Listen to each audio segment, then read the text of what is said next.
অনেক সময় জ্বর হলে মুখের স্বাদ থাকে না, রুচি হারিয়ে যায়। ঠিক সেই সময় মিষ্টি সুজি বানিয়ে দিলে মিষ্টি সুজি খেতে ভালো লাগে না।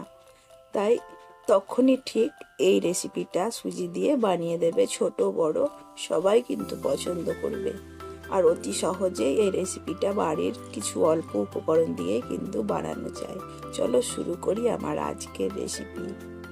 তো দেখো, এই রেসিপিটা বানানোর জন্য প্রথমে কড়াই বসিয়ে কড়াইয়ের মধ্যে 1 কাপ পরিমাণ মতো জল দিয়েছি, আর জলের মধ্যে স্বাদ মতো লবণ দিয়ে দিলাম, আর দিয়ে দিলাম 1 কাপ সুজি।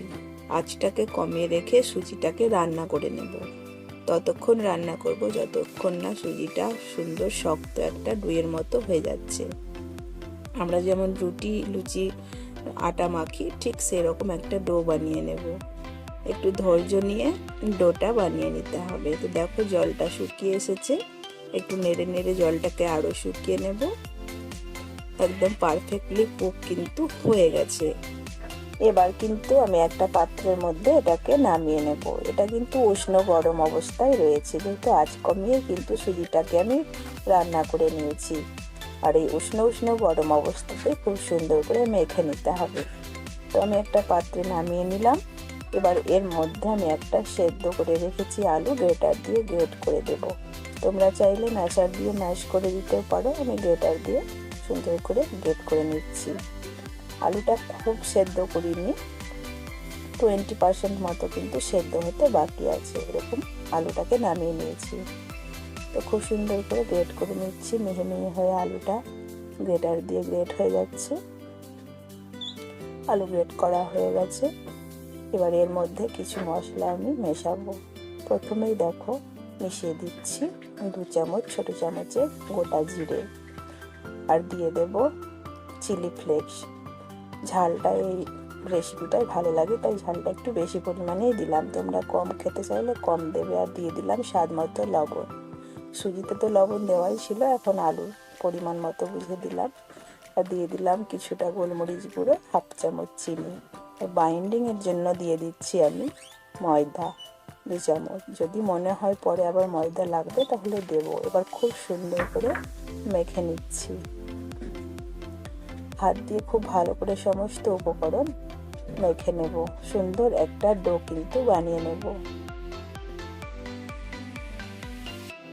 এটা কিন্তু উষ্ণ গরম অবস্থাতে আছে, তাই সুন্দরভাবে মাখানো যাবে। ঠান্ডা হয়ে গেলে কিন্তু সুজি শক্ত হয়ে যাবে, মাখানো যাবে না। তো দেখো, মাখানো হয়ে গেছে।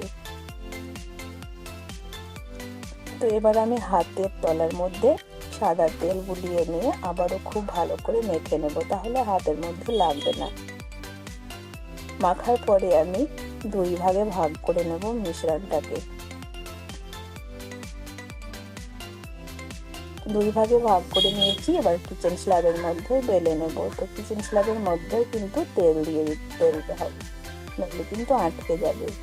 তো আমি অল্প একটু তেল লাগিয়ে দিচ্ছি স্ল্যাবের মধ্যে। খুব ভালো করে বুলিয়ে দিলাম। এবার বেলনার মধ্যেও কিন্তু আমি তেল বুলিয়ে দেব। এবার সুন্দর করে মোটা রুটির মতো শেপ দেব, কিন্তু একটু মোটা হয়ে থাকবে। ধারগুলো ফেটে যাবে, অসুবিধে নেই। পরে আবার একটু সুন্দর করে হাত দিয়ে শেপ দিয়ে নেব। এবার বেলে নেব। খুব হালকা হাতে বেলতে হবে। ব্যাস, এরকমই মোটা থাকবে, খুব পাতলা করতে যাওয়ার দরকার নেই। এবার দেখো, ফাটা অংশগুলোকে হাত দিয়ে ঠিক করে দিলাম। এবার ছুরি দিয়ে 4 সাইড আমি কেটে ফেলে দেব। চৌকো শেপ দিয়ে নেব। ছুরিটাকে একটু তেল বুলিয়ে নেবে, তাহলে ভালো কাটা যাবে। যে বাদ দেওয়া অংশগুলোও কিন্তু ফেলবো না, এগুলোকেও পরে কিন্তু ভেজে নেব, কাজে লাগবে। সুন্দর একটা শেপ দিয়ে নিচ্ছি।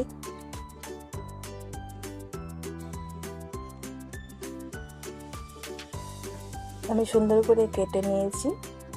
এবার ভাজার জন্য আমি লম্বা করে শেপ দিচ্ছি। তোমরা তোমাদের নিজেদের মতো করে শেপ দিয়ে ভেজে নেবে।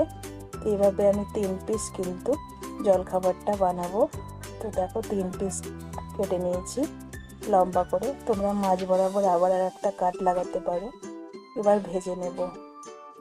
ভাজার জন্য কড়াইয়ে তেল বসিয়ে দিয়েছি, তেল গরম হয়ে গেছে। আর এই রেসিপিটা কিন্তু হাই আঁচেই ভাজতে হবে। এখন গ্যাসের ফ্লেমটাকে হাই রেখেছি। একদম ফুটন্ত তেলের মধ্যে কিন্তু এটাকে দেবে। আর কোনো মতেই কিন্তু এটাকে সঙ্গে সঙ্গে উল্টোতে যাবে না, নইলে কিন্তু সুজিগুলো ফেটে যাবে। মোটামুটি 1.5 থেকে 2 মিনিট পরে উল্টে দেবে। যখন দেখবে সুজিগুলো ফুলে উঠেছে তখন উল্টে দেবে। তো আমি এখন একটু নেড়ে দেবো যাতে একটার গায়ে একটা লেগে না যায়। এখন কিন্তু উল্টে দেব না, কিছুক্ষণ পরে কিন্তু দেখবে ফুলে উঠবে, তখন আমি উল্টে দেব। তোমরা তোমাদের পরিবারের সদস্য সংখ্যা অনুযায়ী এই রেসিপিটা, এই জলখাবারটা বানিয়ে নেবে। আমি অল্প করে বানিয়েছি আমার পরিবারের সদস্য সংখ্যা অনুযায়ী। এবার কিন্তু উল্টে দিচ্ছি। এটা পুড়ে যাবার ভয় নেই, হাই আছে তবুও কিন্তু পুড়ে যায়নি। দেখো অনেকক্ষণ লাগে ভাজতে, একটু ধৈর্য নিয়ে ভাজবে। সুজি তো নরম জিনিস, লাল হতে একটু টাইম লাগে। লাল লাল করে ভেজে নেবে, একদম মুচমুচে হয়, ভীষণ ভালো লাগে। জ্বরের মুখে ভীষণ ভালো লাগবে, স্বাদ আসবে মুখে, রুচি ফিরবে। ছোট বড় কিন্তু সবাই পছন্দ করবে। আশা করি তোমাদের এই রেসিপিটা ভালো লাগছে। ভালো লাগলে লাইক শেয়ার করতে কিন্তু ভুলবে না। তো দেখো আমি আবারও উল্টে দিলাম। এইভাবে উল্টে পাল্টে লাল করে ভেজে নেব। আমার চ্যানেলে তোমরা নতুন হয়ে থাকলে প্লিজ চ্যানেলটাকে সাবস্ক্রাইব করে দেবে।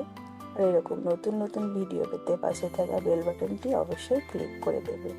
দেখো লাল করে ভেজে নিয়েছি, কত সুন্দর হয়েছে তোমরা দেখে বুঝতে পারছো। এবার কিন্তু উঠিয়ে নেব। এইভাবে সবগুলোকেই বানিয়ে নেব।